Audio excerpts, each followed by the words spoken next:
কারা নির্বাচন বানচাল করতে চায় সরকার তা জানে এবং সেই অনুযায়ী প্রয়োজনীয় ব্যবস্থা নেওয়া হচ্ছে। মার্কিন সংস্থা ইন্টারন্যাশনাল রিপাবলিকান ইনস্টিটিউট IRI এর প্রতিবেদন নিয়ে একথা বলেছেন প্রধান উপদেষ্টার প্রেস উইং। বিকেলে উপদেষ্টা পরিষদের বৈঠক নিয়ে রাজধানীর ফরেন সার্ভিস একাডেমিতে আয়োজিত ব্রিফিংয়ে একথা বলেন তিনি। এদিন গুম প্রতিরোধ, প্রতিকার ও সুরক্ষা অধ্যাদেশ 2025-এর খসড়া অনুমোদন দিয়েছে উপদেষ্টা পরিষদ।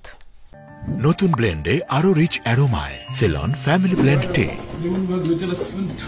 5 আগস্ট আওয়ামী লীগ সরকারের পতনের পর বেরিয়ে আসছে একের পর এক গুমের ঘটনা, ভুক্তভোগীর তথ্য প্রকাশ্যে আসে একাধিক আয়নাঘর। গুম কমিশনের তথ্য মতে আওয়ামী শাসনামলের 15 বছরে গুমের শিকার হয়েছে এমন প্রায় 2000 অভিযোগ জমা পড়েছে এ সংক্রান্ত কমিশনে। যদিও এর সংখ্যা আরো অনেক বেশি বলছে গুম কমিশন।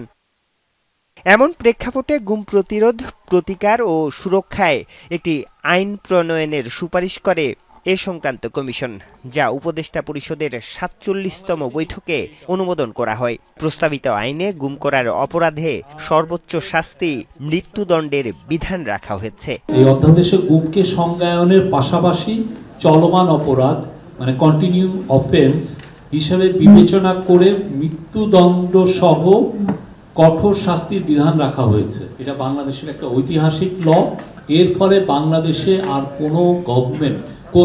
কোনো ফ্যাসিস্ট গভর্নমেন্ট এসে দেশে গুমের রাজত্ব চালাতে পারবে না। আগামী নির্বাচন ঘিরে সহিংসতার আশঙ্কা জানিয়ে প্রতিবেদন প্রকাশ করেছে গণতন্ত্র নিয়ে কাজ করা মার্কিন প্রতিষ্ঠান IRI। প্রেস উইংস বলছে এ বিষয়ে প্রয়োজনীয় ব্যবস্থা নেওয়া হচ্ছে।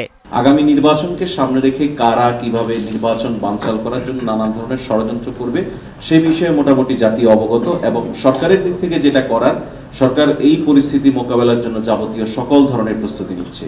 IRI যে ফাইন্ডিংস বা আশঙ্কার কথা আপনি বলছেন, এটার সঙ্গে সরকারের কোনো দ্বিমত নেই। সরকারও এই সমস্ত বিষয়ে অবগত রয়েছে এবং সে বিষয়ে সক্রিয়ভাবেই যে সমস্ত প্রস্তুতি নেওয়া দরকার সেগুলি নিচ্ছে। উপদেষ্টা কমিটির বৈঠকে লজিস্টিক নীতিমালা অনুমোদন করা হয়। এছাড়া আগামী বছরের সাধারণ ছুটির অনুমোদন দেয়া হয় বৈঠকে। লজিস্টিক একটা নীতিমালা প্রণয়ন করা হয়েছে। আরিফুর রহমান সবুজ, যমুনা নিউজ, ঢাকা।